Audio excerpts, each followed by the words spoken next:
আপনারা জানেন যে আজ থেকে 2-3 দিন আগে বিহারের সরকার নীতিশ কুমার, হ্যাঁ, আল্লাহু আকবার, একজন মহিলা, একজন মুসলিম বোনকে সম্বর্ধনা জানানোর সময় বা তার হাতে মানপত্র দেওয়ার সময় বা চাকরির অ্যাপয়েন্টমেন্ট তুলে দেওয়ার সময়তে আপনারা দেখতে পাচ্ছেন হিজাবটাকে নিজে হাতে করে খুলে দিচ্ছে। অথচ তাদের মুখের এটা ভাষা, সেই সমস্ত রাজনৈতিক নেতা নেত্রীদের মুখে ভাষা, এটা হচ্ছে গণতন্ত্র দেশ, তাদের মুখের ভাষা। গণতন্ত্র মানে একজন মেথরের নিজস্ব স্বাধীনতা আছে, সে কি খাবে, সে কি করবে, সে কি বলবে, সেটা তার নিজস্ব স্বাধীনতা রয়েছে, রয়েছে না? একজন মুসলিম সে হিজাব পরবে না জিন্স পরবে, সে কি গরুর গোশত খাবে না দেশি মুরগি খাবে, তার নিজস্ব স্বাধীনতা রয়েছে। একজন হিন্দু সে মন্দিরে যাবে না সে কারোর কাছে মাথা নত করবে, তার নিজস্ব স্বাধীনতা আছে। ভারতবর্ষের সংবিধানে এরকম কোথাও লেখা নেই যে কোন ধর্মের নিজস্ব পদ্ধতির উপরে কেউ হস্তক্ষেপ করতে পারে, এটা কখনোই চলবে না, যে যার নিজস্ব গতিতে চলবে। কিন্তু নীতিশ কুমার বুঝিয়ে দিয়েছেন, এবং উনি যদি মহিলাটাকে বলতেন যে তোমাকে চিনতে অসুবিধা হবে, আগে থেকে যদি ওনাকে জানানো হতো তুমি বোরকাটা খুলে এসো, সে ব্যাপার আলাদা। একজন রাজ্যের মুখ্যমন্ত্রী হয়ে হাত দিয়ে টেনে বোরকাটি খুলে দিচ্ছেন, মানে এটা একটা অপমানজনক কাজ। আলহামদুলিল্লাহ, আমি আজকে দেখছিলাম সোশ্যাল মিডিয়াতে মহিলাটি বলছেন যে আমি চাকরি করব না, আমি চাকরি করব না। যে চাকরির জন্য তিনি এসেছিলেন অ্যাপয়েন্টমেন্ট পাওয়ার জন্য, উনি বলছেন যে আমি ওই রকম চাকরি করব না। আলহামদুলিল্লাহ, আমাদের প্রতিটা ঘরে ঘরে মায়েদের এইরকম ভাবেই পর্দা হেফাজত করে চলাই উচিত। যাই হোক, আমি যে কথা বলছিলাম, এই সমস্ত জিনিসগুলো সোশ্যাল মিডিয়াতে দেখার পরে আমাদের কি মনে হয়? আমাদের মনে হয় যে আমাদের দেশের সরকার নরেন্দ্র মোদী যদি না হয়ে হযরত আবু বকর হতেন, তাহলে আমাদের জন্য খুব কল্যাণ হতো। মনে হয় কি হয় না? আর আপনাদের ইচ্ছা হয় যে আমাদের দেশের স্বরাষ্ট্রমন্ত্রী হযরত উসমানের মতো মানুষ হোক? এটা আমরা চাই না? চাই। আমাদের রাজ্যের মুখ্যমন্ত্রী, ওনার পরিবর্তে যদি আর একজন মুসলিম কোন নেতা যদি আমাদের রাজ্যের মুখ্যমন্ত্রী হতেন, তাহলে আমাদের মনে হয় সব সমস্যা মিটে যেত। সমস্ত মানুষের একটা ধারণা আছে না নেই? আছে। মানে আমরা মুসলমানরা এত বড় বোকা, আমাদের চিন্তা ভাবনা খুব খারাপ, খুব খারাপ। আমরা শুধু চিন্তা ভাবনা করছি যদি কোরআন আর হাদিস দিয়ে সারা দেশটা চলতো কত মজা হতো, ভাবছি না? সারা দেশ ইসলাম কান্ট্রি হয়ে যেত আর মুসলিমদের নেতৃত্বে থাকতো, এরকম মনে হচ্ছে কি হচ্ছে না? হচ্ছে। আপনাকে এবার একটা কথা বলি, আল্লাহু আকবার। আচ্ছা বলুন, সারা ভারতবর্ষে প্রায় 130 কোটির কাছাকাছি মানুষ বসবাস করে, তাই না? 130 কোটি। এখানে হিন্দু, মুসলিম, জৈন, খ্রিস্টান, হাদি মানে আদিবাসী, হাড়ি, চুয়ার, চামার, বাগদি, ছুতর, মেতর সবাই আছে, আছে না? আছে। এর মাঝখান থেকেও কিন্তু আপনি ভাবছেন যে আমাদের দেশের প্রধানমন্ত্রী যদি মুসলিম হতো তাহলে আমরা হাদিস কোরআন দিয়ে দেশ চালাতাম। মনে হচ্ছে না? হচ্ছে। এটা কি করে আপনি ভাবেন? এটা কি করে আপনি ভাবেন? আল্লাহু আকবার, আল্লাহু আকবার। একটা অবাক করা ব্যাপার। আপনার 3.5 হাত বডি, 3.5 হাত, প্রতিটা অঙ্গ প্রত্যঙ্গের আলাদা আলাদা কাজ আছে। কাজ আছে না নেই? আছে, আছে। হাতের আলাদা কাজ, চোখের আলাদা কাজ, ব্রেনের আলাদা কাজ, আছে না নেই? আছে। পায়ের আলাদা কাজ, পেটের আলাদা কাজ। আচ্ছা আপনি বলুন তো দেখি, যে আপনি আজকে ফজরের নামাজের পর থেকে নিয়ে এই রাত পর্যন্ত আপনার টোটাল বডিটা হাদিস এবং কোরআন অনুযায়ী চালাতে পেরেছেন একটা লোক? কেউ বলুন তো, বলুন, কেউ পেরেছেন? পারেননি। কেউ যদি একজন সুন্দরী মেয়ের দিকে একবার যদি তাকায়, দ্বিতীয়বার আর ভুল করে তাকাতে পারবে না। একটা লোক বলুন যে আজকে জলসাতে একটা ভালো মেয়ে দেখেছিলাম, 3-4 বার তার দিকে তাকাইনি, আমার চোখকে বলেছে এটা ইসলাম পারমিশন দেয় না। আপনার পা একটা ইঞ্চি আজকে সারাদিন কোন অপরাধের সঙ্গে যুক্ত ছিল না, বলুন পেরেছেন আপনার পাকে আটকাতে? পারেননি। আপনার হাত আটকাতে পেরেছেন মোবাইলে খারাপ ছবি দেখা থেকে? আপনার হাত থেকে আপনি আটকাতে পেরেছেন?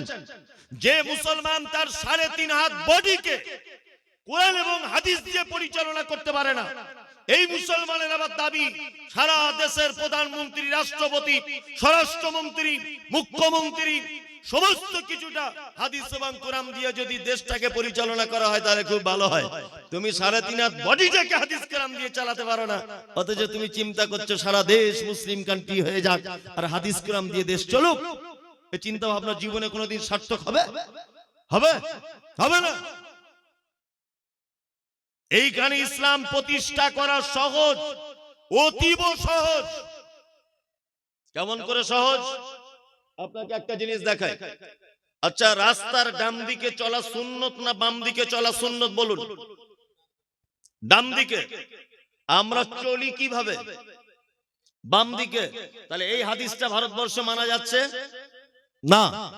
আমি মনে করব এর জন্য আল্লাহ কিয়ামতের দিন জিজ্ঞাসা করবে না, জিজ্ঞাসা করবে না। সুদ এটা হারাম না হালাল? হারাম। কিন্তু সরকার এমন একটি নিয়ম করে দিয়েছে, জিরো ব্যালেন্সের অ্যাকাউন্ট আপনাকে একটা খুলতে হবে, তাই না? আপনি যদি ব্যাংকে অ্যাকাউন্ট খোলেন 2-4 হাজার টাকা গরিব মানুষ জমা রাখলেন, সেটা যদি 1 বছর থাকে, 2 টাকা হোক আর 1 টাকা হোক, সুদ হবে কি হবে না? হবে। তার মানে বর্তমান যে পরিস্থিতি, আমাদের সুদ থেকে বাঁচাটাও খুব কঠিন, খুব কঠিন। তাহলে এইগুলো বড় বড় সমস্যা, এর মোকাবেলা আমরা করতে পারবো না। ডান দিকে যদি আপনি চলেন রাস্তা দিয়ে, আর যদি বলেন এটা হাদিসে লেখা আছে ডান দিকে চলা, অ্যাক্সিডেন্ট তো দূরের কথা, অ্যাক্সিডেন্ট খরচ হবেই। আর অ্যাক্সিডেন্ট হয়ে গেলে ইন্স্যুরেন্স কোম্পানি আপনার জন্য কোনো ক্লেম নেবে না, কারণ আপনি ভারতবর্ষের রুলস, ভারতবর্ষের আইন অমান্য করেছেন। এই কারণে এগুলো নয় মানা যায় না। একটা জিনিস তো মানা যায় কি, বিডিও অফিসে লাইন দিয়েছিলেন গরমের দিনে, 30 জন লোক লাইন দিয়েছে বিডিও অফিসে। এখন লাইন দেওয়ার পরে পিপাসা লেগেছে আপনার, সবাই পানি পান করছে দাঁড়িয়ে দাঁড়িয়ে, আপনি বসে বসে পানি পান করুন বসে। আর 5 জন হিন্দু খ্রিস্টান তারা জিজ্ঞাসা করুক, এই সবাই দাঁড়িয়ে পানি পান করছে, তুমি কেন বসে? তখন তো এইটা বলা যাবে যে আমি বসে পানি পান করছি, মানে আমাদের নবী মুহাম্মদ সাল্লাল্লাহু আলাইহি ওয়াসাল্লাম তিনি বসে পানি পান করার সুন্নত শিখিয়েছেন। আচ্ছা বলুন তো, যদি আপনি বসে পানি পান করেন, আপনাকে কেউ গুলি করবে? কেউ মারবে? তাহলে ইসলামের কোন জিনিস যদি আপনি প্রতিষ্ঠা করতে না পারেন, অন্তত দাঁড়িয়ে পানি পান করাটা তো প্রতিষ্ঠা করা যায়। যায় কি যায় না বলুন? যায়, যায়। দাড়ি, আপনি যদি দাড়ি রাখেন তাহলে আপনার বিরুদ্ধে কেউ মামলা করবে? কেউ আপনাকে কেস দিবে? অন্তত এইটা রেখে আপনি ইসলাম প্রতিষ্ঠা করুন। আপনি যদি গাঁটের উপরে যদি কাপড় পরেন, তা আপনার বিপক্ষে কেউ দাঁড়াবে না। অন্তত গাঁটের উপরে কাপড়টা প্রতিষ্ঠা করুন। আপনি 5 ওয়াক্ত নামাজ যদি আপনি পড়েন, আপনাকে কেউ মারবে? এইটা আপনি প্রতিষ্ঠা করুন। আল্লাহ সুবহানাহু ওয়া তাআলা পবিত্র আল কোরআনে বলছেন কি, লিইযহিরাহু আলাদ দীনি কুল্লি, পৃথিবীর সর্বশ্রেষ্ঠ একটি জীবন ব্যবস্থা ইসলাম। এইটা তোমাকে প্রমাণ করে দিয়ে তবে আমার কাছে আসতে হবে, তার আগে নয়। গরুকে দিয়ে এটা সম্ভব নয়, কুকুরকে দিয়ে এটা সম্ভব নয়, বিড়ালকে দিয়ে এটা সম্ভব নয়, এটা একমাত্র মানুষকে দিয়েই সম্ভব। আল্লাহ সুবহানাহু ওয়া তাআলা তার দ্বীন সত্য, এইটা মানুষের সামনে উপস্থাপন করবে মানুষ এবং এটাকে দেখাবে, তারপরে আল্লাহ সুবহানাহু ওয়া তাআলার কাছে আবার রিটার্ন চলে আসবে। তাহলে ইসলাম প্রতিষ্ঠা করা সহজ না কঠিন? সহজ না কঠিন? জলের মতো পানি পান করাটা তো প্রতিষ্ঠা করা যাবে। অথচ আপনার জীবনে 10টা প্রতিষ্ঠা করুন না দেখি, করা যাবে কি যাবে না? যাবে। ডান হাতে পানি পান করুন, এটা প্রতিষ্ঠা করা যাবে না? যাবে। ও এখনো ডান হাতে পানি পান করা শেখেনি, এখনো গাঁটের নিচে কাপড় পরে ও আবার চিন্তা ভাবনা করছে দেশটা যদি মুসলিমদের হতো, কোরআন হাদিস দিয়ে চালাতাম। জীবনে নামাজ পড়ে না। এসব আবেগ দিয়ে চলবে কি না? আবেগ দিয়ে ইসলাম চলবে না। কিছুদিন আগে আই লাভ মোহাম্মদ নিয়ে খুব লাফালাফি করছিল যুবক ছেলেরা, লাফালাফি করছিল না? তা আমি সোশ্যাল মিডিয়াতে একটা বলেছিলাম যে আই লাভ মোহাম্মদ লিখে লাফালাফি করছো কেন? তোমাদের কি মাথায় কাজ নেই? আই লাভ মোহাম্মদ লিখে আর ফেস্টুন টাঙ্গালে জান্নাত চলে যাবে? কে বললো? এমনি তো জানেন মমতাজুল ইসলাম মানি সোশ্যাল মিডিয়াতে বিশাল চুলকানি, কিছু লোকের চুলকানি হয়ে গেল, তারা খুব গালাগালি করলো যে আই লাভ মোহাম্মদের বিরুদ্ধে কথা বলছে মমতাজুল। আচ্ছা আপনাদেরকে একটা কথা বলি, আই লাভ মোহাম্মদ ফেস্টুন লিখে রাস্তাঘাটে টাঙানো আছে, আছে কি আছে না? আছে। ফেস্টুনটা ছিঁড়ে রাস্তায় পড়ে গেল, তার উপর দিয়ে কুকুর হেঁটে গেল, তার উপর দিয়ে একজন পেচ্ছাপ করে পানি নেয় না এরকম লোক হেঁটে চলে গেল, কত নোংরা কিছু চলে গেল। বলুন তো এতে মোহাম্মদের সম্মান বাড়লো না কমলো? বাড়লো না কমলো? কমলো। আরে আল্লাহ নবীকে আমরা ভালোবাসি, ওটা আমাদের অন্তরে আছে, ফেস্টুন লাগাতে হবে কেন?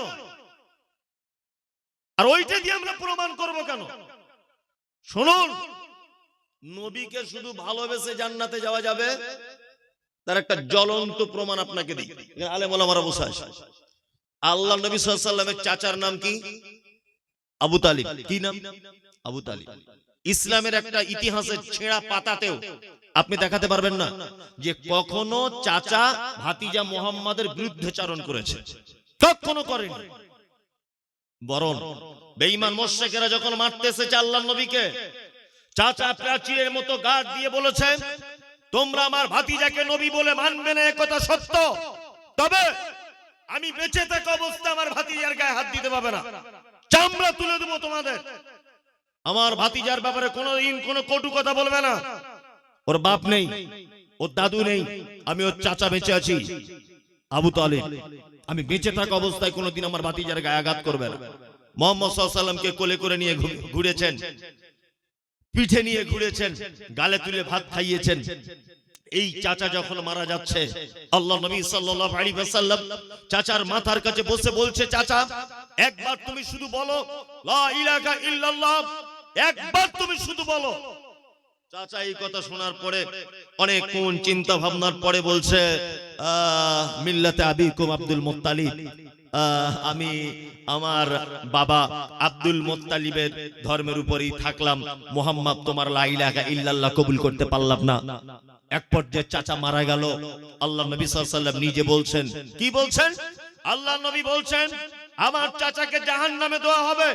আমার চাচা বলে তার সাবসিডি এতটুকু হবে যে দুটো আগুনের জুতো পরিয়ে দেওয়া হবে তার পায়ে, তার তাপের কারণে তার মাথার মগজ টকবক টকবক টকবক করে ফুটবে।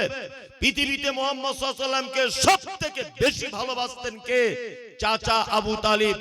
ভালোবাসার পরেও লোকটা জান্নাতে যেতে পারল না। কারণ কি? মুহাম্মদ সাল্লাল্লাহু আলাইহি ওয়াসাল্লামের আনিত দ্বীন, তার আনিত রিসালাত, তার আনিত বাণী তিনি কবুল করেননি বলে তার থাকার জায়গা জাহান্নাম। একজন মুসলমান যতই আইলা মুহাম্মদ নিয়ে খেপে যাক, একজন মুসলমান যতই আবেগ দিয়ে ইসলামকে ভালোবাসুক, একজন মুসলমান যত আবেগ দিয়ে আল্লাহ নবী সাল্লাল্লাহু আলাইহি ওয়াসাল্লামের জুলুস পালন করুক না কেন, এই মুমতাজুল ইসলাম বলছি আল্লাহ নবী সাল্লাল্লাহু আলাইহি ওয়াসাল্লামের আনিত দ্বীন যতক্ষণ না পর্যন্ত একটা মানুষ পরিপূর্ণভাবে মেনে না নিবে, ততক্ষণ পর্যন্ত তার জান্নাতে যাওয়া হবে না। শুধু ভালোবেসে জান্নাতে যাওয়া যাবে না। ও তো ফচকে ছেলে বোঝে না হাদিস কোরআন কিছু, ও কিচ্ছু হাদিস কোরআন বোঝে না। 12 রবিউল আউয়াল আসছে আর বিশাল লা ইলাহা ইল্লাল্লাহ মুহাম্মাদুর রাসূলুল্লাহর ফেস্টুন হাতে নিচ্ছে, বাম হাতে সিগারেট টানছে, এক ওয়াক্ত নামাজ পড়ে না, মনে হয় মাঝে সাঝে গাঁজাও টানে, গাঁটের নিচে কাপড়, ইয়া নবী সালাম আলাইকা, ইয়া রাসূল সালাম আলাইকা, এক হো হো করে নাচছে ডিজে বাজিয়ে, আর মনে করছে আমি জান্নাত চলে যাব নাকি? জান্নাত পড়ে আছে তোমার জন্য। নবী চাচা পর্যন্ত ভালোবাসার কারণে জান্নাত যেতে পারলো না, আর তুমি জান্নাতের স্বপ্ন দেখো কি করে? আল্লাহু আকবার। ইসলামের ছোটখাটো জিনিস যেগুলো মানার মতো, যেগুলো মেনে নেওয়ার মতো, সেইগুলো মানা যাবে কি যাবে না? যাবে, যাবে। সেইগুলো প্রতিষ্ঠা করবে ছোটখাটো কাজগুলো।